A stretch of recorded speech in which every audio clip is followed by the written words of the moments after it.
We're just starting Micah, Okay. and let me say a few things about Micah to start us off. You notice on the infamous chart that Micah was a contemporary with Isaiah and Wichita. Wichita. That's a city down in North Texas. Well. Wichita Falls. Okay, the drugs haven't kicked in yet, or maybe they have. Hosea. I looked at Hosea and why I said Wichita is beyond me. But you may want to take the rest of this lesson with a grain of salt. It only happened to me. Yeah. Amos, Hosea, and Micah are what I consider to be the big three of the minor prophets. And Micah prophesied to the southern kingdom, to Judah, and he's really, there's a lot of readings from Micah, although we did have the reading from Amos last week or the week before. Micah is one of the few prophets that a lot of scholars believe foretold the coming of Christ. Oh. And we'll see those things as they happen. Now Micah also has some original and secondary texts. About the first three chapters are, we believe, to be originally prophecies from Micah, and then the last several are written after Micah's prophecy. And there are three divisions of Micah, and each division starts off with the word hear or listen. And we'll get to that as Micah begins his prophecy, but the first verse is really just going to give us some background on who Micah was. Now, there's some big words there. I'll let Kathy say Yeah, that. I'm going to let you pass that mic over to Kathy. You say the big words and then I can read the rest of it.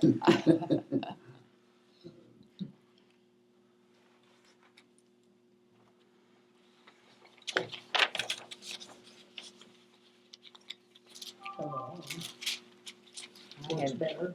Well, yeah, I hadn't turned it on yet. I was saving it, Kathy. The word of the Lord that came to Micah of Moresheth in the days of Jotham, Ahaz, and Hezekiah, kings of Judah, which he saw concerning Samaria and Jerusalem.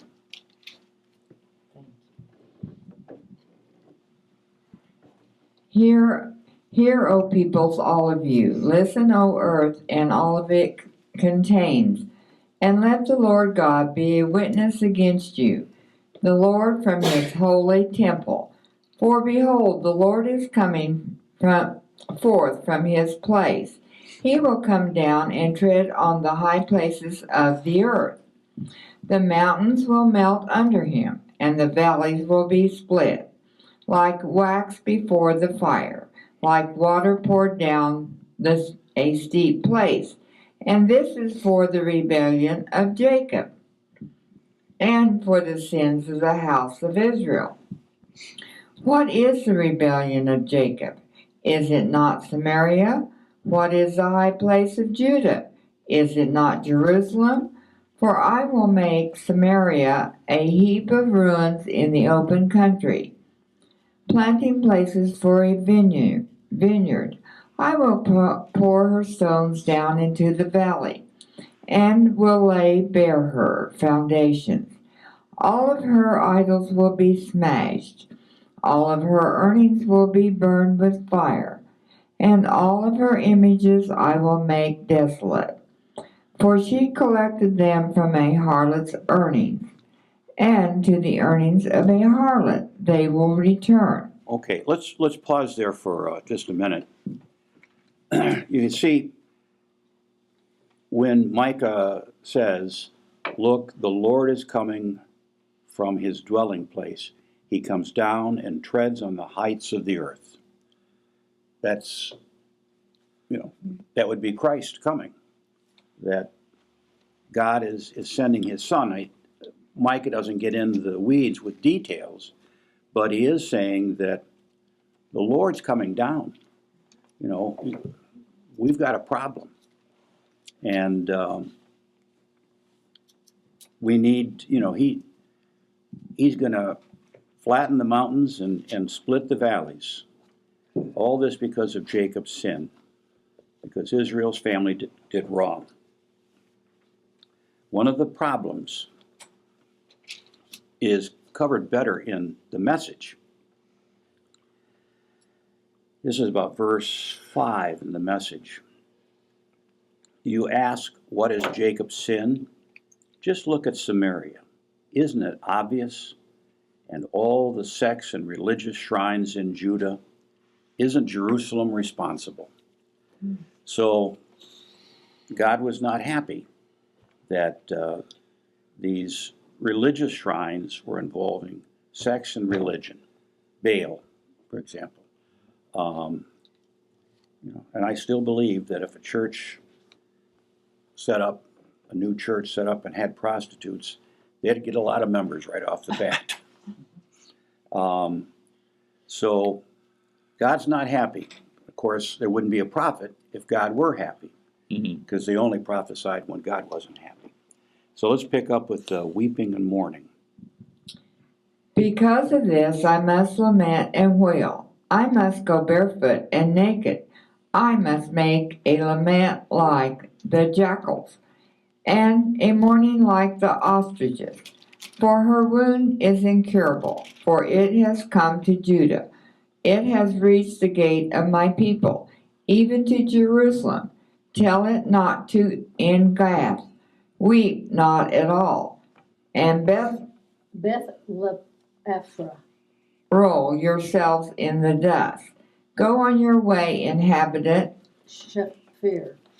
of Shafir, in shameful nakedness. The inhabitant of Zanan does not escape. The lamentation of Bethzizel, he will take from you its support. For the inhabitant of Merath becomes weak, waiting for good, because a calamity has come down from the Lord to the gate of Jerusalem. Harness a chariot to the team of horses, O inhabitant of Lachish. She was the beginning of sin. To the daughter of Zion, because in you were found the rebellious acts of Israel. Therefore you will give parting gifts on behalf of Morsheth Gath. the house of Axib. will become a deception to the kings of Israel. Moreover, I will bring on you the one who takes possession, O inhabitant of Marashah. The glory of Israel will enter. Adulam. Make yourself bald and cut off your hair because of the children of your delight. Extend your baldness like the eagle, for they will go from you into exile. Okay. I've noticed some of the towns that you read or started to read that had Kathy read, my New International Version does not have those. Oh.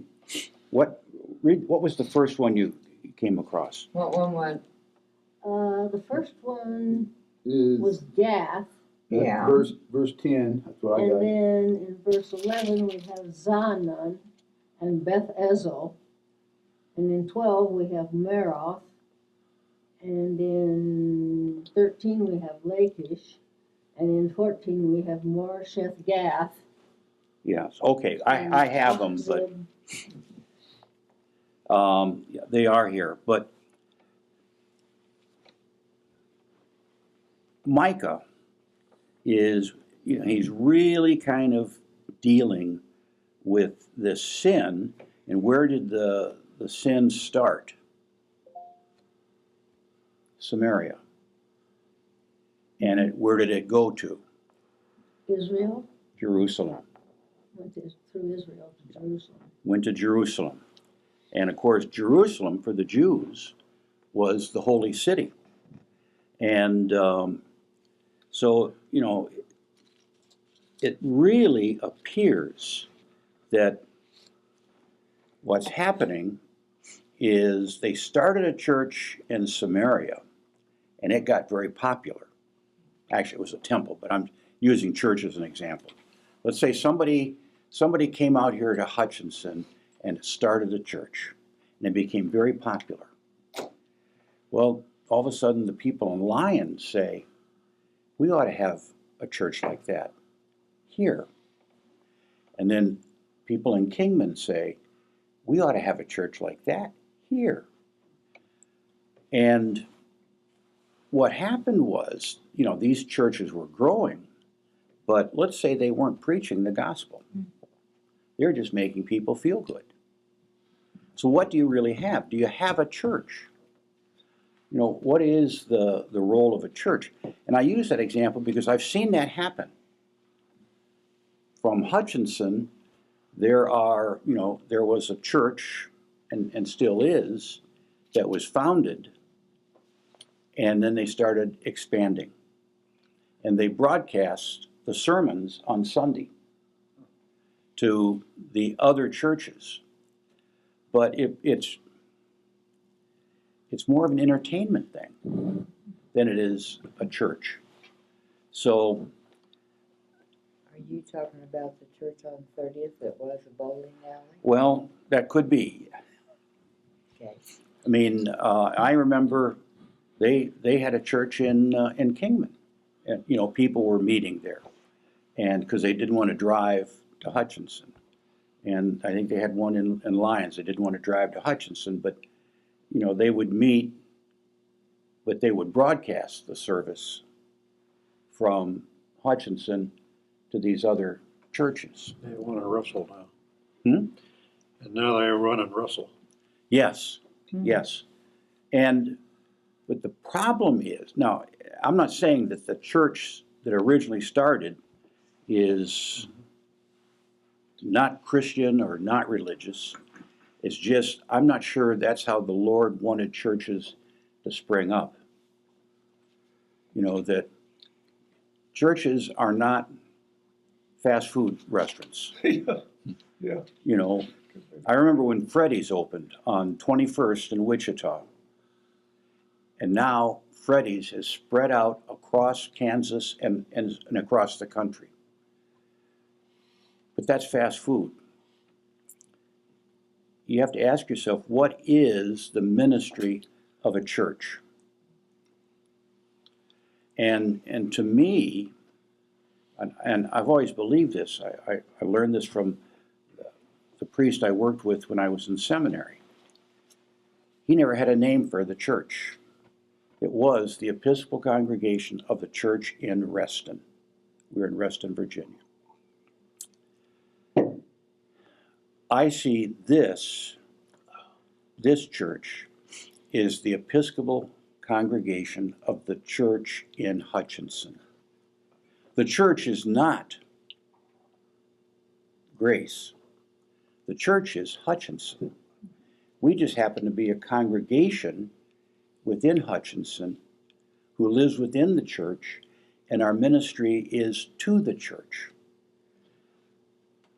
Emmanuel Church is the ELCA Lutheran congregation of the church in Hutchinson.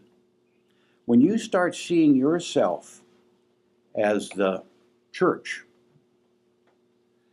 you place yourself above the community. And I think that's part of what Micah's concern was, that they had these churches in Samaria that were kind of selling good time religion. And it spread. I should have highlighted that when I saw it, but somewhere in here it says, and it spread. Those who lived in Merith writhed in pain, waiting for relief, because disaster has come from the Lord, even to the gate of Jerusalem. No, that's not what I was looking for. Anyway, What does verse 8 really mean, Father? That they must go barefoot and naked? That's got to be something else. well, that's barefoot and naked shows up a lot in Old Testament times. When you're just yourself, Well, No. it's a form of penance. mourning for the loss of what the church should be, or in this case, the temple. Well, they didn't have a temple, but well, they do have a temple by this time, didn't they? Mhm. It was mourning for what the temple should be and wasn't. Okay, Yes. Thank you, I'll put that here. When I heard this naked and barefoot, it made me think of King David when they were bringing the Ark of the Covenant to put Right. it in the tent of meeting, Yes, and he was naked and you dancing. dance naked in front This is of, a lament. This is the same but thing, it'd be, stripped and naked, but they're lamenting and mourning yeah, they're the temple. howl like a jackal and moan like an owl. For Samaria's plague is incurable. It has spread to Judah. It has reached the very gate of my people, even to Jerusalem itself. That's the passage I was looking for. I was looking at the wrong end of chapter 1. So he's lamenting, he's sorry for what's happened. The message says, God has inflicted punishing wounds. Judah has been wounded with no healing in sight. Judgment has marched through the city gates. Jerusalem must face the charges. It goes back to the Old West. You don't have an ace up your sleeve. Right. Yep. You have upset the Lord. So now chapter 2 is original. And chapter 3 is original. But when we get to 4, we start the secondary thing. So Ready? ready, let's do 2. Okay. Woe to those who scheme iniquity, who work out evil on their beds. When morning comes, they do it, for it is in the power of their hands. They covet fields and then seize them, and houses and take them away. They rob a man of his house, a man of his inheritance. Therefore thus says the Lord, behold, I am planning against this family a calamity, from which you cannot remove your necks, and you will not walk haughtily. For it will be an evil time. On that day they will take up against you a taunt, and utter a bitter lamentation, and say, we are completely destroyed. He exchanges the portion of my people. How he removes it from me to the apostate, he apportions our fields. Therefore you will have no one stretching a measuring line for you by lot in the assembly of the Lord. Do not speak out, so they speak out. But if they do not speak out concerning these things, reproaches will not be turned back. It is being said, O house of Jacob, is the Spirit of the Lord impatient? Are these his doings? Do not my words do good to the one walking uprightly? Recently my people have arisen as an enemy. You stripped a robe off the garment from unsuspecting passers-by, from those returned from war. The women of my people you evict, each one from her pleasant house. From her children you take my splendor forever. Arise and go, for this is no place of rest, because of the uncleanliness that brings on destruction, a painful destruction. If a man walking after wind and falsehood had told lies and said, I will speak out to you concerning wine and liquor. He would be a spokesman to this people. I will surely assemble all of you, Jacob. I will surely gather the remnant of Israel. I will put them together like sheep in the fold, like a flock in the midst of its pasture. They will be noisy with men. The breaker goes up before them. They break out, pass through the gate, and go out by it. So their king goes on before them, and the Lord at their head. Okay.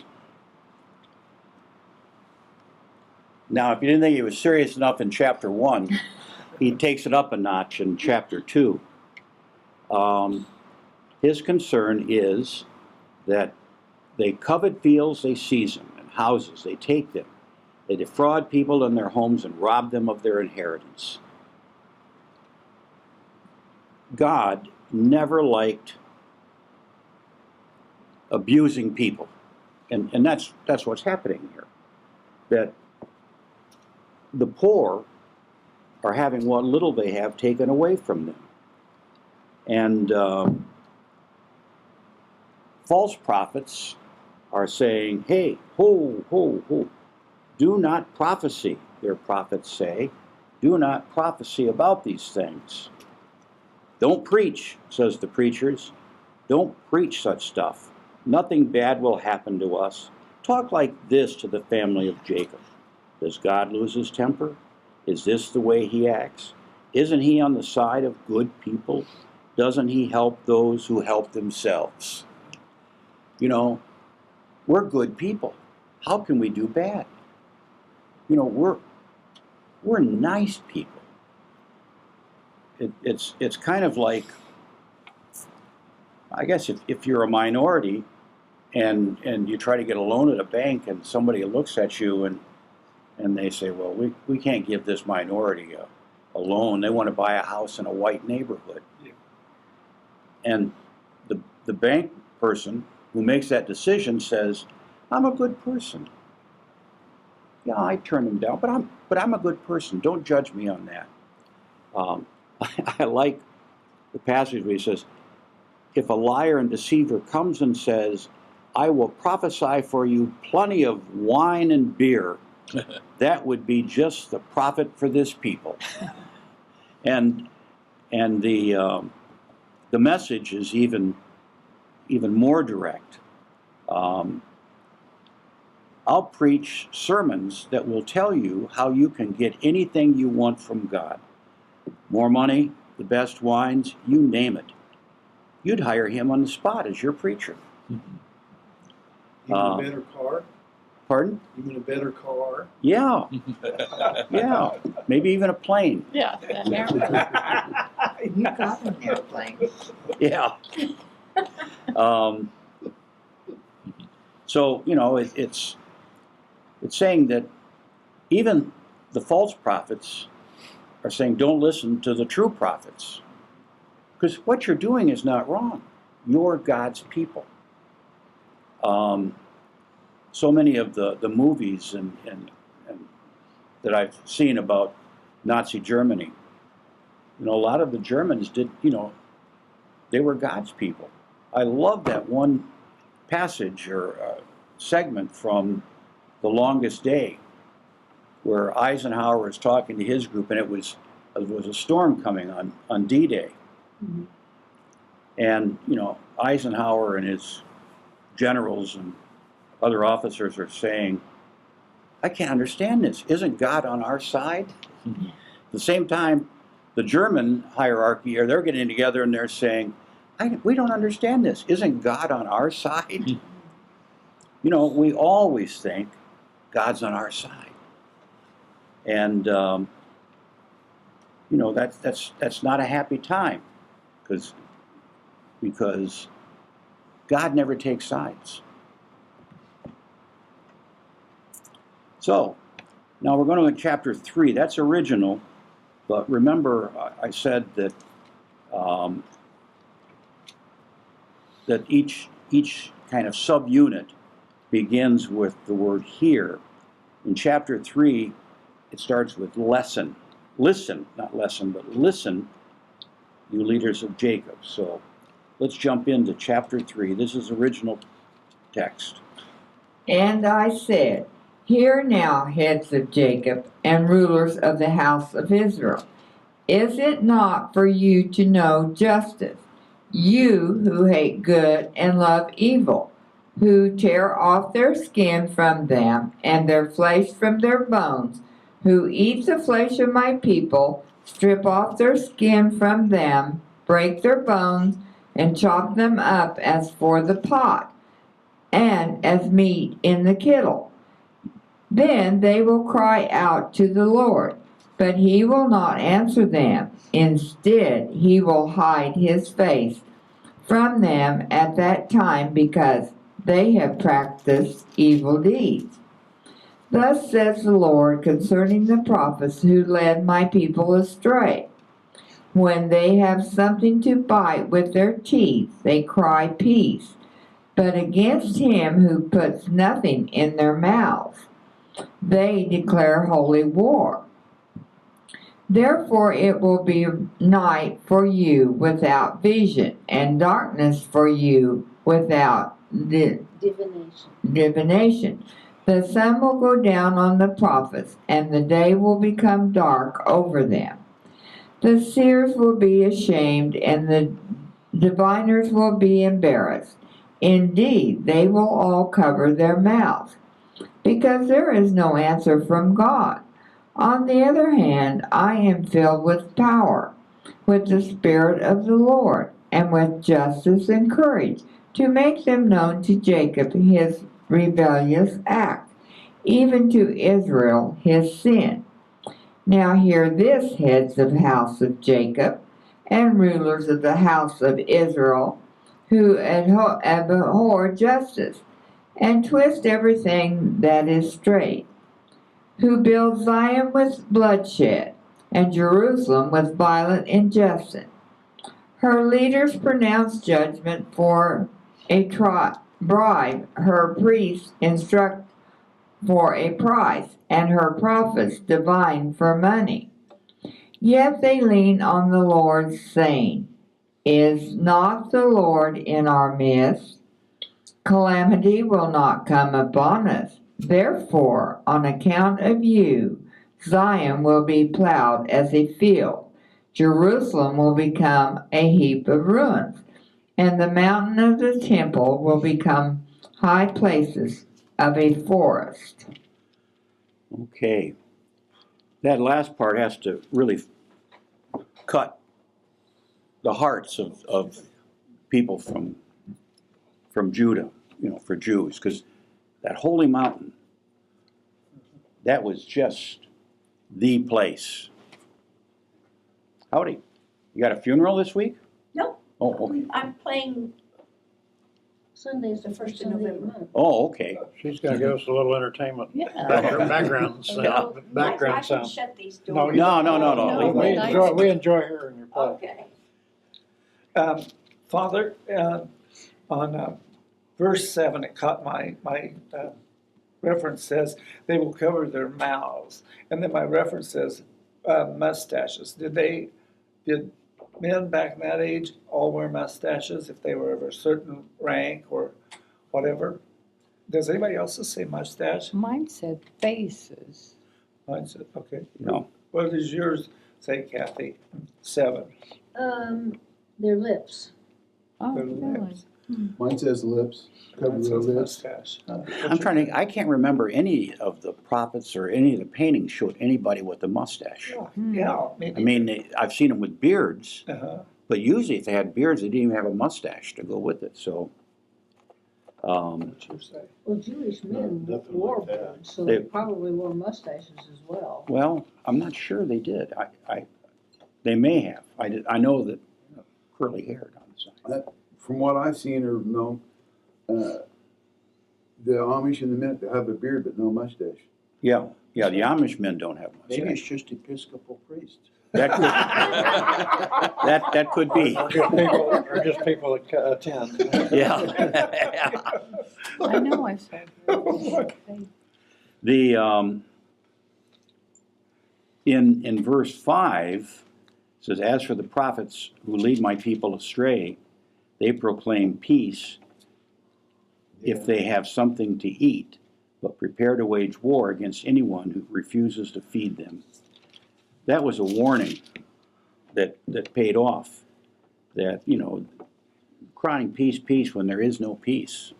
As long as you're taking care of me, feeding me, we're not going to worry about it. But you stop feeding me, then there'll be hell to pay. And also in verse 14, when it says her leaders judge for a bribe, her priests. 14? We don't have. 14. There isn't. 11, I'm sorry. Well, I wrote notes in here, I wrote over the 11. Her leaders, the her referred to there is Jerusalem. Jerusalem's leaders judge for a bribe. Her priests teach for a price. Mine says it's. Yeah, I have a they, them type book too, so. It says it's. But the referral there. Now in the Message, it does say, let's see. It says, leaders who build Zion are killing people, who expand Jerusalem by committing crimes. Judges sell verdicts to the highest bidder. Priests mass market their teaching. Boy, doesn't that sound like those televangelists? No, yeah. Prophets preach for high fees. There's another one. You want to go on the speaking circuit? A lot of these guys who go around preaching, they get paid a hefty sum. And all the while posturing and pretending dependence on God. When it talks in, like verse 3, eat the flesh of my people, strip off their skin, and boil it, and put the meat in the kettle. What is that really a symbol of? It almost sounds like cannibalism. Well, it's cannibalism, not in actuality, but he's creating an image. Okay. You guys. Let me read. The Message says, listen, leaders of Jacob, leaders of Israel, don't you know anything of justice? Haters of good, lovers of evil, isn't justice in your job description? But you skin my people alive, you rip meat off their bones, you break up their homes, chop the meat and throw it into a pot for cannibal stew. Time's coming, though, when those same leaders will cry out to God, but he won't listen. He'll turn his face the other way because of their history of evil. I have a footnote that says the imagery of cannibalism is used to symbolize the destructive violence of the leaders against the oppressed. Uh-huh. Yeah. Okay.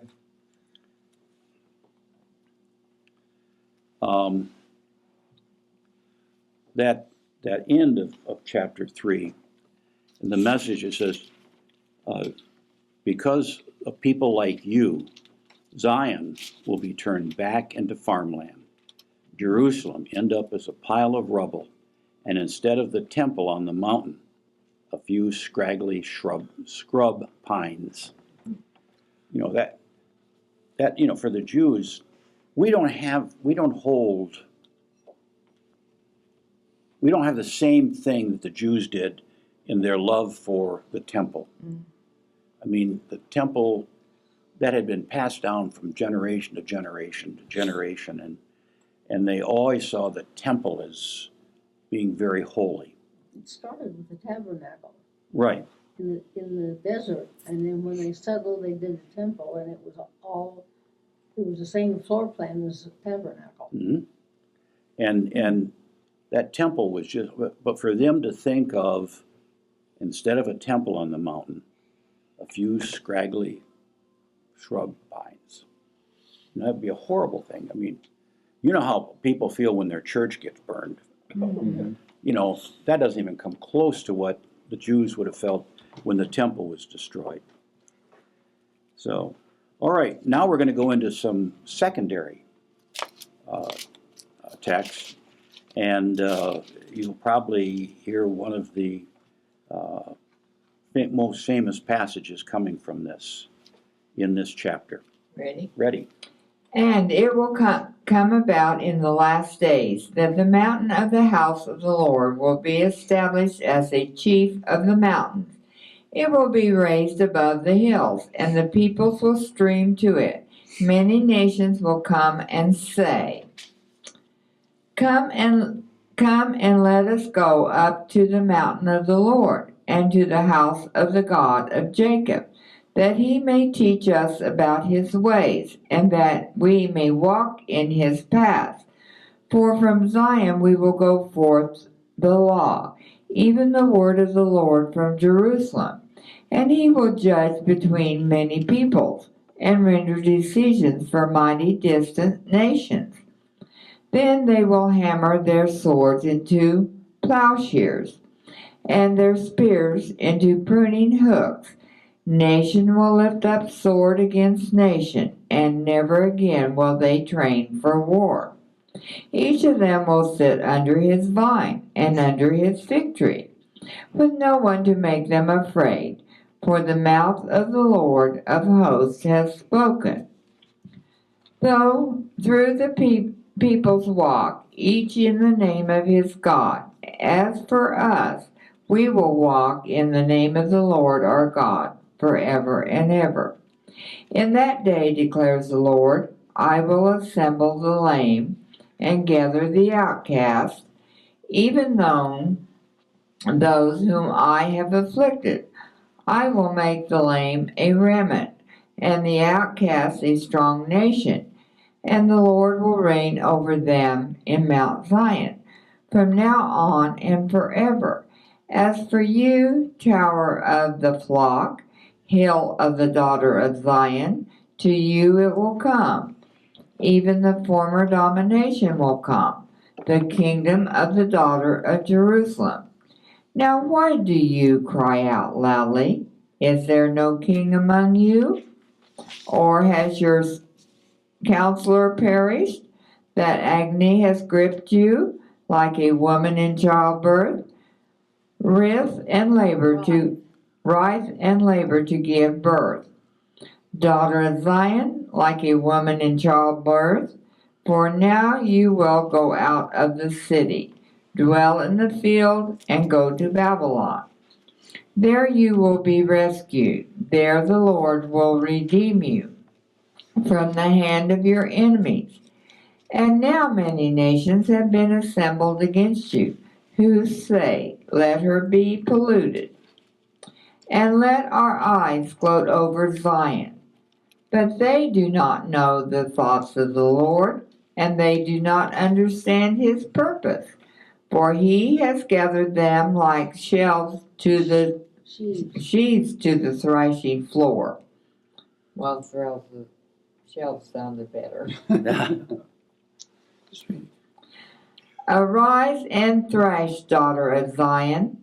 For your horn I will make iron, and for your hoofs I will make bronze, that you may pulverize many people, that you may devote to the Lord their unjust gain, and their wealth to the Lord of all the earth. Okay. So you can see why that's kind of secondary. I mean, he's not prophesying bad things. He's saying, this. Well, it's like he's prophesied all the bad things, and now he's telling what's going to happen eventually in the future, and it's going to turn good. Yes, things may be bad, but they're not going to get worse. They're going to get better. And of course, there's that passage, they'll beat their swords into plowshares, that's on the statue in front of the United Nations building in New York City. That also comes from Isaiah. Isaiah also says that. But there's somewhere in the prophets where it says the reverse. Somewhere it says they shall beat their plowshares into swords and their pruning hooks into spears. I think that was, we covered that in, was it in Hosea? It said I that. don't remember, but I know it's in one of the Yeah. prophets, we get the opposite.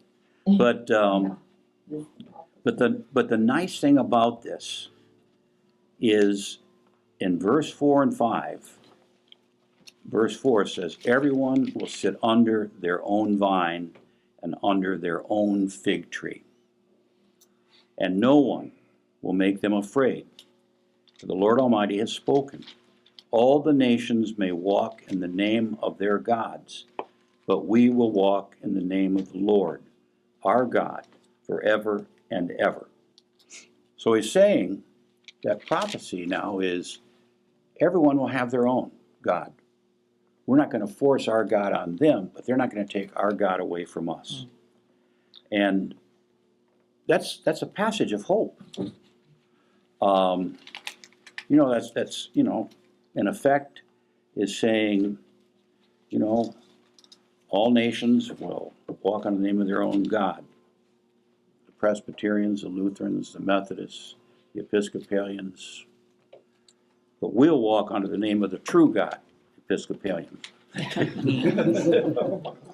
But you know, what he's saying here really carries over to denominationalism, is that one denomination is not better than the other. And Is he not referring to the Baals and the other peoples that have other gods? yep, it sounds like he's saying they will walk in the name of their God. And but that's a good question, Bob. The problem with the Baals is they were always out trying to recruit. You know, I think what God is saying, you know, you're going to worship whatever God you want.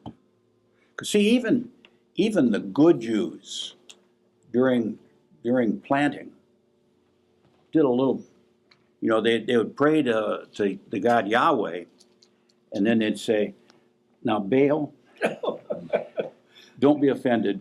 We want you to help with the crop. Amen. They still, there were some elements of that. They hedged their bets. Yeah, They hedged their yeah. bets. But Well- these people knew about the Babylonians and other cultures that had other, Yes, other yes. deities. And, you know, it's kind of like, you know, we're Protestants, but occasionally we do some Catholic type things. You know, if you look on Sunday morning when the priest or pastor gives the absolution, you'll see people in the congregation crossing themselves. That's a very Romish thing. You know, but that is. And, you know, it just, we do Romish things sometimes, but that doesn't mean that we're turning our back on our denominational beliefs.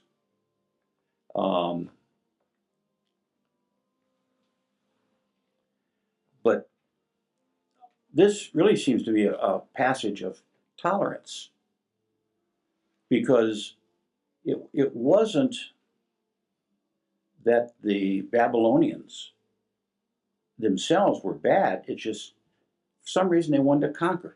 Here, a good example right now, Russia and Ukraine. The Russian people, by and large, are good people. I think the Ukrainians are good people. But all of a sudden, somebody in Russia, Putin or whoever, said, we want to conquer Ukraine. For no reason. Yeah, they just want the land. Yeah. I mean, there's no gold mine on that part of the land. They just, if you look through history, and I've always believed that if we knew history, we would understand Scripture better. Because these places, they just decided they wanted to conquer somebody. I mean, I don't know what it is about people in some communities, in some situations, but they just decide we need to conquer them. We need to take care of them. But river to the sea crowd over there. Well, yeah, it's the same thing. You know, let's conquer Israel. Let's wipe out Israel. And there has been throughout history people who want to wipe out Israel. Well, was Ukraine at one time part It of was Russia? part of Russia, right? When it was the USSR, Yeah. But but when the USSR broke up, all those other countries went their own way. And That's a very important agricultural region. yeah, and at one time we were part of England. Yeah. Not in Kansas. I think we were part of Spain. Yeah. I think we were part of the Louisiana Purchase. Well, we got that from the French. Yeah, yeah. So we, when I lived in Michigan, there was always a conflict between Canada. Excuse me. You know, The conflict, was it the border, where the well, border lie? yeah, Or the Canadians wanted us, and we didn't want to be part of Canada. So you look at the borders of the states as they are today. They were all determined through wars to some extent. The Native Americans didn't want us all that much either. No, they were not happy when. Their immigration policy stank, didn't it? Yeah, that's right. Didn't hold See, we ought to learn from that. They did not vet anyone coming in. So we need to learn from them, and we need to start vetting people when they come in. So, here we have, people who just want to conquer somebody. Why did the Babylonians hate the Israelites so much? They didn't hate them personally. They didn't hate them They personally. just wanted to have ownership of the land. Yeah, Because and it was a land bridge between Asia and Africa. And whoever controlled it controlled all the goods that traveled it. but Israel. That's not the river to the sea people today. No, A little tiny piece of land that's Israel compared to all of Islam. Well, I saw a map of northern Africa and the Fertile Crescent and into India, Turkey, and in that area. And it showed in one color all the nations that are Muslim. You need a magnifying glass to find it. And one spot that said the Jews. Well, Israel was this little dot surrounded by all these people. And we had the same, the Spanish had the same thing. I mean, the Arabs came in and conquered Spain. And, one of the things I learned when we were there, they said, we weren't conquered by the Muslims. We were conquered by the Arabs. The Muslims had a different agenda. They wanted to make everybody else Muslim. But there were Jews in Spain at that time. Is this what you're talking about? Is that the Ottoman Empire? The Arabs back then? Well, it could have been. I'm not sure. Because I've done some math history, and the numbers we have, 0 through 9, are Arabic numbers, and that's where they got all this in. It's made math a lot easier to understand and teach. Yeah, They're doing it in Roman numerals. Yeah. yeah. Well, finding square roots is hard enough with Arabic. Can you imagine? and good and wise don't make Z. Yeah. So yeah, we can blame the Arabs for algebra. Well, we're not going to be able to get into to chapter 5, but that's also secondary. But we'll do 5, 6, and 7 next week, and then we'll move into Nahum. Verse 6, chapter 6. 5. All right. Thank y'all. Thank you very much. Thank you. Thanks, Father. And And maybe we missed it. How are you feeling? well,